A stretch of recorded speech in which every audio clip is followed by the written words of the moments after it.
اب یہ جو ڈرامہ ہو رہا ہے، سارے پاکستان کے بڑے بڑے ڈاکو اکٹھے ہو گئے ہیں۔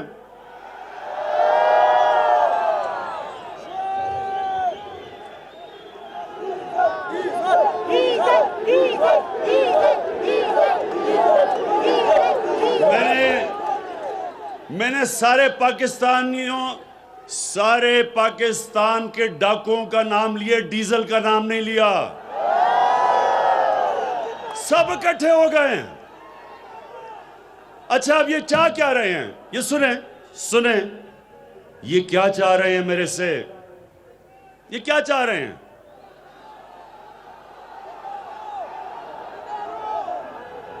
اب یہ ایسے ہے، نوجوانوں سنو، یہ ایسے ہے کہ آپ کے گھر پہ کوئی ڈاکہ مارتا ہے، ساری چیزیں چوری کر کے لے جاتا ہے، گھر بچارے لوگوں کو قرضے لینے پڑتے ہیں، کھانے پینے کے لیے قرضے، بچوں کو اسکول بھیجنے کے لیے قرضے،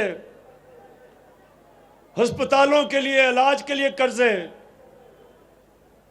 تو وہ گھر مقروض جو گھر ہوتا ہے، وہ جا کے ان ڈاکوؤں کو پکڑتا ہے، کہتا ہے میرا پیسہ واپس کرو، اور وہ ڈاکو کہتے ہیں کہ نہیں، ہم قانون سے اوپر ہیں، ہم پیسہ نہیں واپس کریں گے۔ ایک لندن جا کے بیٹھ جاتا ہے، بڑی ایکٹنگ کرتا ہے کہ بڑا بیمار ہے، ہم سب کو ترس آ جاتا ہے اس کے اوپر، بیچاری عورتیں اس کی شکل دیکھ کے رونا شروع ہو جاتی ہیں، عدالتوں کو بھی ترس آ جاتا ہے کہ عمران خان اس کو باہر جانے دو۔ میں نے ویسے عدالتوں کو کہا، میں نے کہا کم از کم پیسے تو رکھ لو، 7 ارب رکھ لو باہر جانے سے پہلے، کیونکہ یہ پیسے کا تو پجاری ہے، پیسے کی تو پوجا کرتا ہے یہ۔ بہرحال وہ باہر چلا گیا۔ پہلے تو کوشش کی اس نے کہ کسی طرح این آر او مل جائے گا، بڑی کوشش کی اس نے، اس کی بیٹی بھی یہاں چپ، وہ بھی چپ، پوری کوشش کی این آر او مل جائے گا، لیکن وہ یہ جانتا ہے کہ Imran Khan N R O نہیں دینے لگا۔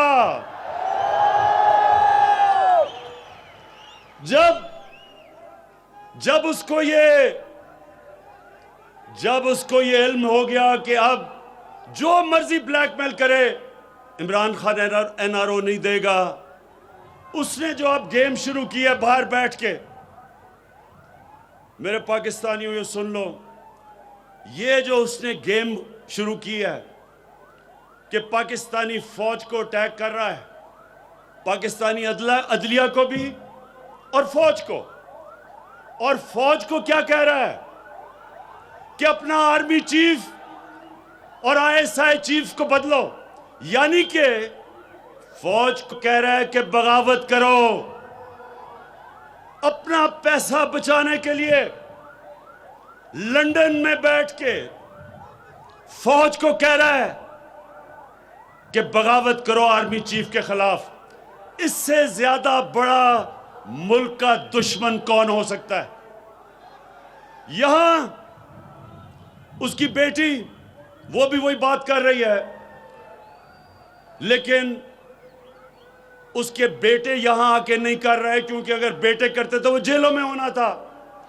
بیٹی اس لیے کہ یہاں ہم عورتوں کا احترام کرتے ہیں، ہمارے ملک میں عورتوں کا احترام ہے، اس کا فائدہ اٹھاتے ہوئے وہ زبان استعمال کر رہی ہے ایک اس فوج کے خلاف جو ہر روز اپنی قربانیاں دے رہی ہے اس ملک کے لیے، جدھر ایک انتہا پسند، ایک ہمارا مخالف ہندوستان میں جو پرائم منسٹر، ایک انتہا پسند جو اسلام سے بھی، مسلمانوں سے نفرت کرتا ہے، جو کشمیر میں ظلم کر رہا ہے، جن کا سیکیورٹی ایڈوائزر دھمکیاں دے رہا ہے پاکستان کو، جو دہشت گردی کر رہے ہیں پاکستان میں، اس وقت اپنی فوج کے خلاف جو زبان استعمال کر رہی ہے، میں آپ کو یقین دلاتا ہوں کہ کوئی اور ملک ہوتا آج اس کو جیل میں ڈالتے، لیکن یہاں عورتوں کا ہم احترام کرتے ہیں، اس لیے وہ اس کو اجازت ہے کہ کھل کے بات کرے. لیکن وہ نواز شریف گیدڑوں کی طرح باہر بیٹھ کے بول رہا ہے. بیٹے بھی باہر بھاگے ہوئے ہیں پیسہ چوری کر کے.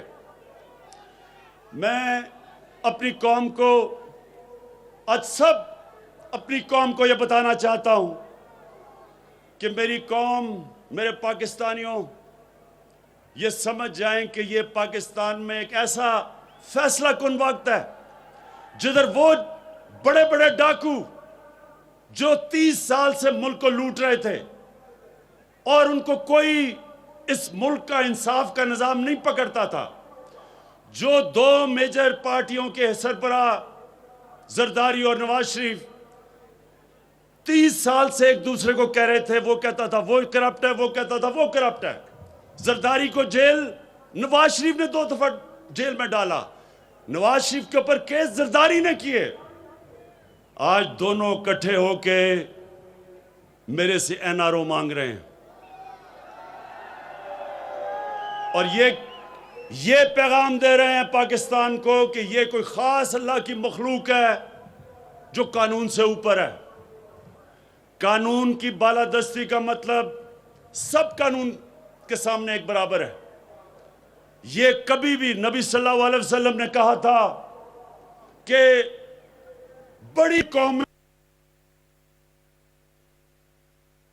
خیبر پختونخوا میں صحت سہولت کارڈ تقسیم کرنے کی تقریب، اس کا افتتاح کیا. سوات میں وزیر اعظم عمران خان موجود، عوامی اجتماع سے خطاب کر رہے ہیں. بے روزگاری میں چوری کرے لاکھوں کی تو وہ کتنے سال جیل میں رہتا ہے، اور جو لوگ اربوں روپے کی چوری کر کے ملک کا پیسہ باہر لے جائیں وہ کہیں کہ ہمیں NRO دے دو.